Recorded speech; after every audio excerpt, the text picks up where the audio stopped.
بعض گناہ اس قسم کے کہ ان کی سزا آخرت میں تو ہوگی، لیکن اس دنیا میں بھی آپ آنکھیں بند کر کے قسم اٹھا سکتے کہ اللہ کی قسم، اللہ ان کا بدلہ اس دنیا میں لیتا ہے۔ ان گناہوں میں سے ایک گناہ زنا ہے۔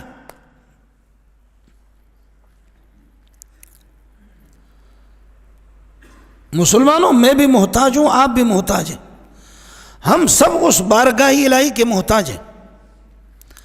یاد رکھیں، جو زانی زنا کر رہا ہے، کسی کی بہن اور کسی کی بیٹی، پھوپھی اور خالہ کی عزت کو لوٹ رہا ہے، وہ اپنی ماں اور اپنی بہن اور اپنی بیٹیاں وہ چاہے کسی بنگلے میں رکھے اور 50 چوکیدار کھڑا کرے، گن مین کھڑا کر دے، اللہ کے گھر میں کہہ رہا ہوں، خدا کی قسم ان کے ساتھ ضرور بدکاری ہوگی۔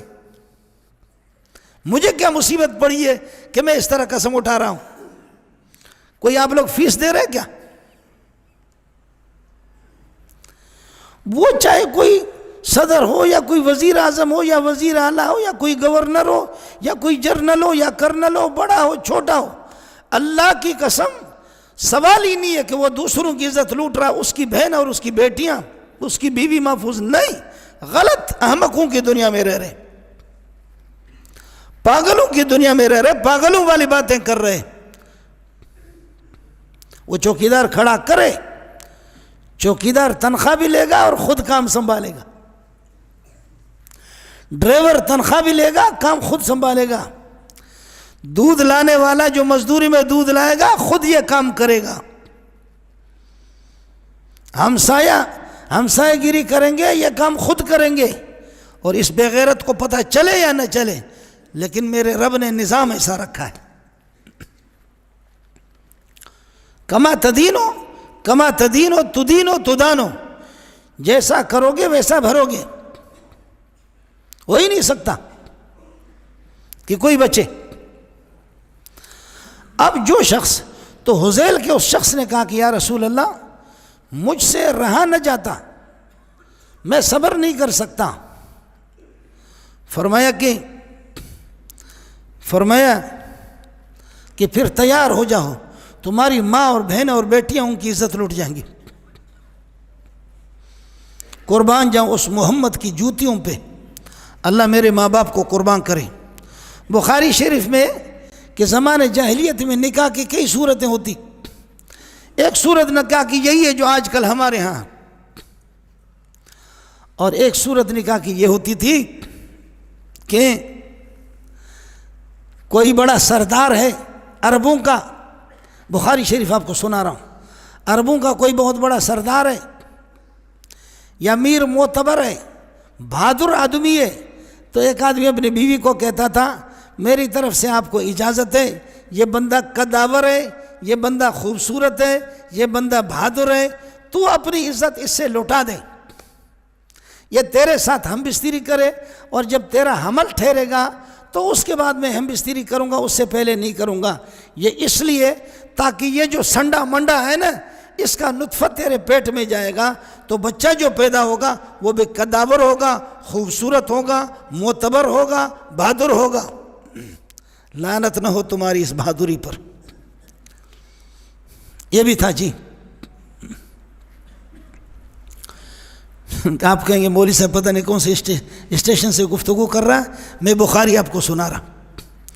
ایک نکاح کا موجودہ یہ طریقہ ہے جو آپ دیکھ رہے مولوی صاحب پڑھا رہا، یہ میرے محمد نے بتایا سب کو صلی اللہ علیہ وسلم، یہ غیرت والا طریقہ ہے۔ اور دوسرا طریقہ فرمایا کہ یہ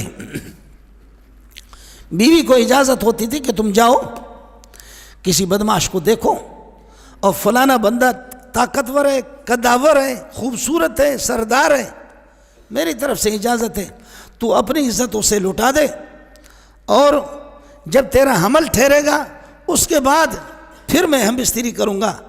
یہ اس لیے کہ اس سانڈ سے جو بچہ پیدا ہوگا وہ بڑا نسلی ہوگا، وہ سردار ہوگا، جیسے کہ یہ مردار سردار ہے۔ تیسری صورت میرے نبی نے فرمایا کہ ایک عورت اور اس کے 10 یار ہوتے تھے، 15 یار ہوتے تھے، یہ چیزیں مولوی آپ کو نہیں سنائیں گے، میں بخاری سنا رہا ہوں آپ کو۔ تیسری صورت میرے نبی نے فرمایا کہ 10-12 بے غیرت وہ کسی عورت سے رابطہ کرتی تھی اور ہر ایک اپنی خدمات پیش کرتے، اور جب اس کے بچہ پیدا ہوتا تو وہ اپنے یاروں کو پیغام بھیجتی تھی، او کتو بتو اکتو ابسو کلہم اجمعون، رحیم داد، کریم داد، عطا محمد، پتے محمد، 10 ہو گئے، تم سب کا مجھ سے تعلق تھا، حاضر ہو جاؤ، تمہاری محنتوں نے رنگ لایا ہے۔ عرض کیا کتو بتو اکتو ابسو کلہم اجمعون، رحیم داد، کریم داد، عطا محمد، پتے محمد، 10 ہو گئے۔ یہ خاتون پیغام بھیجتی تھی کہ جو تم نے محنتیں کی ہے تمہاری محنتیں ضائع نہیں ہو گئی، آ جاؤ، رنگ لگایا تمہاری محنتوں نے۔ وہ 10 کے 10 آ جاتے، خاتون بسترے میں پڑی ہوئی ہے، بچہ اوہا اوہا کر رہا ہے، اور وہ دیکھتی ہے، دا یوا دا دوا دا درے دا سلور دا پنزہ دا اشپک دا اوہا، کہتی تھی یہ بچہ تیرا ہے۔ کبھی چھٹے کو، کبھی 7ویں کو، کبھی دوسرے کو، کبھی تیسرے کو، اس مرد کو گنجائش نہیں ہوتی تھی کہ وہ انکار کرے۔ یہ بھی اندازہ کرو کہ یہ بھی اولاد کا ایک طریقہ ہے جی، پبلک بڑھ رہی ہے، یہ بھی ایک طریقہ۔ 10 یاروں میں سے عورت جس کا بھی نام لے لے۔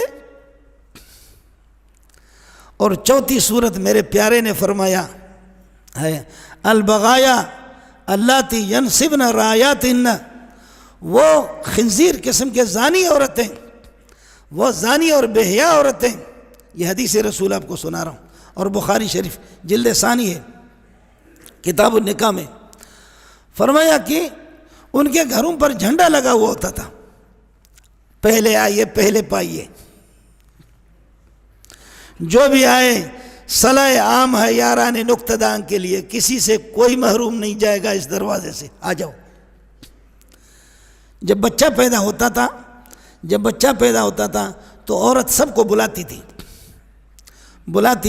اور ایک پیرا 2 اور قیافہ شناس اس ماہر آدمی کو بلایا جاتا، دیکھو یہ ہے مجاہدین، بڑا جہاد کیا انہوں نے، یہ دیکھو کس کے ساتھ اس بچے کو۔ تو وہ جو ہوتا تھا وہ قیافہ شناس، ہمارے جیسے سندھی لوگ کہتے پیرا 2، ہم لوگ بھی پیرا 2 کہتے ہیں، تو وہ پیرا 2 یا ماہر قیافہ شناس وہ دیکھ کر کے کہتا ہے ادھر دیکھو ادھر دیکھو ادھر دیکھو ادھر دیکھو ادھر دیکھو، ان میں سے کسی کو دیکھ کر کے کہتا تھا اس بچے کی ناک تیرے ناک کے ساتھ مل رہی ہے، اس کی آنکھیں تیرے آنکھوں سے ملتی ہے، اس کے پورے تیرے پوروں سے مل رہے ہیں، اس کی انگلیاں تجھ سے مل رہی ہے، مبارک ہو تجھے، یہ بچہ تیرا ہے۔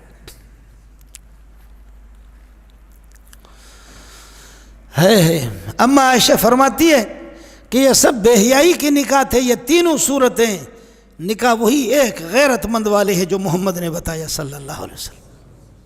اس طریقے پر بھی بے حیائی پھیلتی تھی۔ میرے نبی نے فرمایا خبردار الا لا یسقین احدکم ماءہ زرع غیرہ، خبردار تم میں سے کوئی اپنے نطفے کو کسی کی کھیتی میں، اللہ کا خوف کرو، اپنے نطفے کو اس طرح استعمال نہ کرو۔ میں بھی محتاج ہوں اور آپ بھی محتاج ہیں۔ عرض یہ کیا، حدیث میں آتا کہ ما فشى الزنا فی قوم الا اہلکہم، جہاں زنا اور بے حیائی پھیلے وہاں ہلاکت اور تباہی، رزق میں بھی تباہی، حکومت میں تباہی، عوام میں تباہی، ہر طرح سے تباہی۔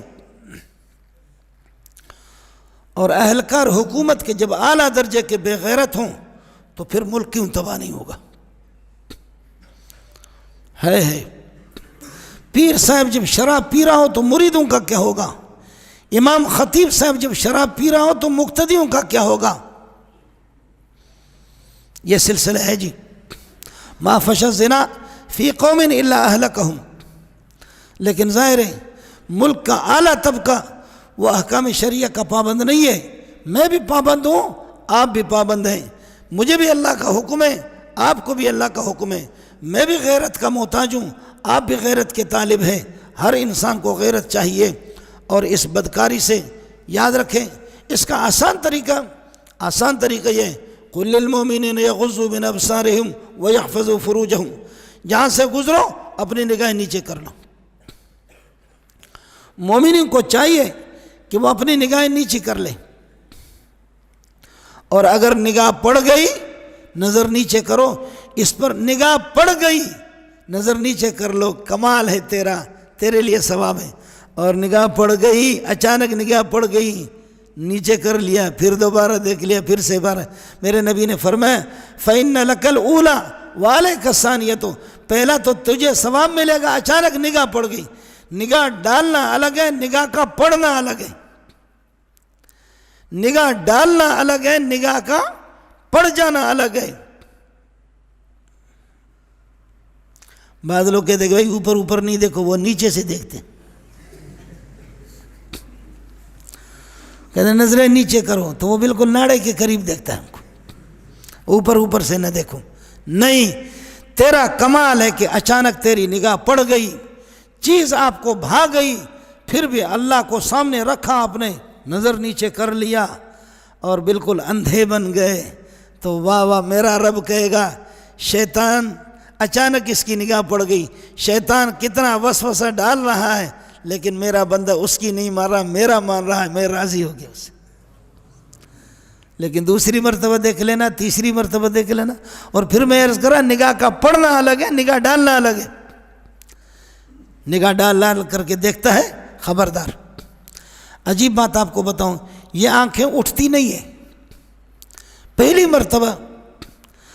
پہلی مرتبہ آدمی کسی اجنبیہ کو دیکھتا ہے، ایسے دیکھ بھی نہیں سکتا، آنکھیں بیٹھ جاتی ہیں، پھر دیکھے، آج کل پرسوں ترسوں خرسوں ٹھرسوں شرسوں، ہفتہ 2 ہفتہ، مہینہ، سال 2 سال، پھر یہ آنکھوں کے یہ اسپرنگ ٹوٹ جاتے ہیں، پھر یہ ایسے بے حیا بن جاتی ہے کہ بغیر دیکھے یہ بیٹھتی بھی نہیں ہے۔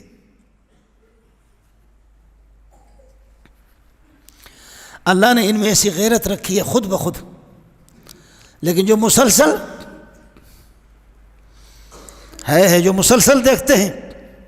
اور یاد رکھوں، اگر کسی کی بہن اور بیٹی کو میں ناجائز اور بدنگاہی سے دیکھتا ہوں، تو اس کے لیے میں تیار ہو جاؤں کہ میری بیٹی محفوظ نہیں ہوگی، میں اس کے لیے تیار ہو جاؤں کہ میری بہن اس کو بھی بدنگاہی سے دیکھیں گے، اور اگر اس سے ہاتھ ملائیں گے ادھر بھی ہوگا، اور آگے منہ کالا کریں گے ادھر بھی ہوگا۔ اس لیے ایک تو چلتے پھرتے اپنے نگاہیں نیچے کر لیں۔ عورتیں، ان کو باہر نکلنے کی اجازت نہیں، ہاں ضرورت کے تحت سودا سلف خریدنے والا کوئی نہیں، ہماری مائیں بہنیں بیٹیاں جا سکتی ہیں، اتنی پابندی بھی نہیں ہے۔ اگر کوئی نہیں ہے، عاجز قسم کے خواتین پردے کے تحت جائیں، سودا سلف اپنا خرید لیں، لیکن جائیں باہر تو سیدھے سادے کپڑوں میں جائیں۔ اندر شوہر رہ رہا ہے تو شوہر کے لیے کبھی اپنے آپ کو بناؤ سنگار نہیں کرتی، لیکن جب کوئی باہر شادی ہوتی ہے، جہاں باہر جانا ہوتا ہے، ایسے بناؤ سنگار، گویا کہ اس کا نکاح باہر کسی سے ہو رہا ہے۔ اس لیے میرے نبی نے فرمایا ان المرأۃ اذا خرجت استشرفها الشیطان، عورت جب گھر سے باہر نکلتی ہے تو شیطان استشرفها الشیطان، شیطان اس طرح اس کو دیکھتا ہے، زو چل میں دیکھ رہا ہوں، تو نہیں لوٹے گی گھر، تیرے لوٹنے سے پہلے کتنے نگاہوں کو تیرے کے ساتھ، ان کا بھی منہ کالا کروں گا، تیرا بھی منہ کالا کروں گا۔ اس لیے عورتوں کو بغیر ضرورت کے باہر نکلنے کی اجازت بھی نہیں۔